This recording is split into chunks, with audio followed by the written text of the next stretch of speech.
அஸ்ஸலாமு அலைக்கும். இன்றைக்கி என்ன ரெசிபி பண்ண போகிறேன்னா பீஃப் வடை பண்ண போகிறேன். அது எப்படி செய்யலான்னு பார்க்கலாம். ஃபஸ்ட்டு 1/4 கிலோ பீஃபை நல்லா வாஷ் பண்ணிவிட்டு மஞ்சத்தூள் போட்டு வாஷ் பண்ணி எடுத்து வச்சுருக்கேன். இப்போ ஒரு குக்கரை எடுத்து வச்சுருக்கேன். அதில் இந்த பீஃபை நம்ம சேர்த்துக்கலாம். வாஷ் பண்ணி வச்சுருந்த பீஃபை. நெக்ஸ்ட்டு இஞ்சி பூண்டு பேஸ்ட் இதில் ஆட் பண்ணியிருக்கேன். பீஃபுக்கு ஏற்ற மாதிரி ஆட் பண்ணிக்கோங்க. நான் 1.5 ஸ்பூன் ஆட் பண்ணியிருக்கேன். நெக்ஸ்ட்டு கரம் மசாலா இதில் ஆட் பண்ணிக்கோங்க. ஒரு 1/4 டீஸ்பூன் போதும். நெக்ஸ்ட்டு மிளகாத்தூள் ஒரு 1/4 டீஸ்பூன்.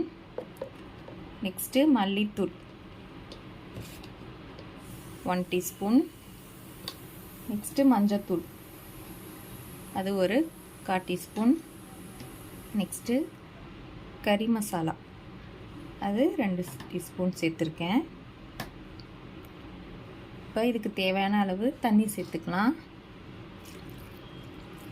கொஞ்சமாக தான் தண்ணி சேர்த்துருக்கேன். இப்போ இதை நல்லா வேக வச்சிடணும். இதுக்கு தேவையான அளவு உப்பும் சேர்த்துக்கிறேன். கல் உப்பு தான் இதுக்கு ஆட் பண்ணியிருக்கேன். இப்போ இதை மூடி போட்டு விசில் விட்டுறலாம். பாருங்கள், இப்போ இந்த அளவுக்கு வெந்துருச்சு. இப்போ கொஞ்சமாக தண்ணி இருக்குது.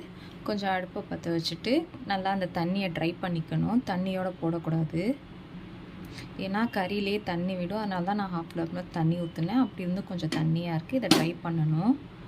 குழஞ்சாலும் பரவாயில்ல, ஏன்னா நம்ம அதை அரைக்க தான் போகிறோம். பாருங்கள், இப்போ இந்த அளவுக்கு நல்லா அந்த தண்ணியெல்லாம் ட்ரை பண்ணியாச்சு.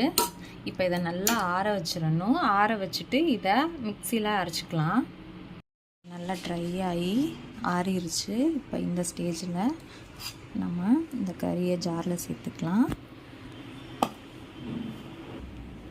நெக்ஸ்ட்டு இது கூட கொஞ்சமாக கொத்தமல்லி வச்சுருக்கேன். அப்புறம் சின்ன வெங்காயம் கொஞ்சமாக இதில் சேர்த்துருக்கேன். அதையும் இது கூட சேர்த்து நல்லா கோர்ஸாக கிரைண்ட் பண்ணிக்கலாம். இப்போ இந்த அளவுக்கு இதை நல்லா அரைச்சி எடுத்துக்கணும். நெக்ஸ்ட்டு இதில் ஒரு முட்டை ஒன்று ஆட் பண்ணிக்கிறேன். இப்போ இதில் முட்டை சேர்த்தாச்சு. இதில் லைட்டாக உப்பு சேர்த்துக்கிறேன்.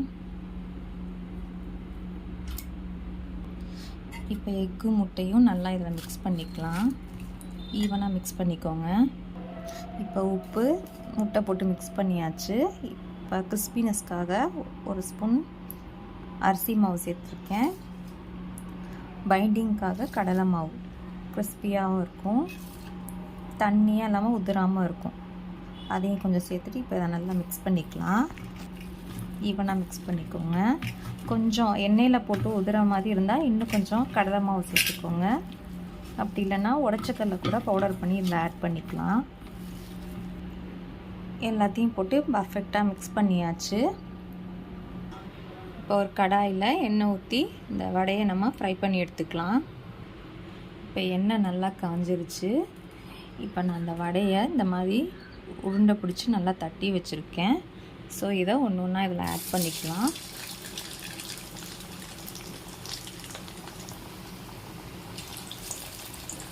மெதுவாக ஆட் பண்ணிக்கோங்க. உதிர மாதிரி இருந்துச்சுன்னா கொஞ்சமாக கடலை மாவு சேர்த்துக்கோங்க. இப்போ இதை நல்லா ப்ரௌன் கலரில் நல்லா பொரிஞ்சு வரட்டும். பாருங்கள், நல்லா ஃப்ரை ஆயிடுச்சு. 2 பக்கமும் திருப்பி போட்டு முட்டை சேர்த்துருக்கிறனால இந்த மாதிரி நுரை வரும் எண்ணெயில் போடுறப்ப. எவ்வளோ கிறிஸ்பியாக இருக்குது பார்க்கவே. இதே மாதிரி நீங்கள் மட்டன்லேயும் ட்ரை பண்ணலாம், சிக்கன்லேயும் இதே ப்ராசஸில் ட்ரை பண்ணலாம், நல்லாயிருக்கும். பாருங்கள், ஃபஸ்ட்டு பேட்சாக இந்த அளவுக்கு எடுத்தாச்சு. அடுத்த பேட்ச் நம்ம இதே மாதிரி பொரிச்சு எடுத்துக்கலாம். பாருங்கள், இப்போ எல்லா வடையும் நல்லா பொரிச்சு எடுத்தாச்சு. எவ்வளோ சூப்பராக கிறிஸ்பியாக இருக்குது பார்த்தீங்களா? இதே மாதிரி கண்டிப்பாக நீங்களும் இந்த பீஃப் வடையை ட்ரை பண்ணி பாருங்கள். பாருங்கள், பார்க்கவே நல்லா சாஃப்டாக உள்ளக்க எப்படி வெந்திருக்குன்னு பார்த்தீங்களா? ஸோ எல்லோரும் மறக்காமல் ட்ரை பண்ணி பாருங்கள். எப்படி இருக்குன்னு சொல்லுங்கள்.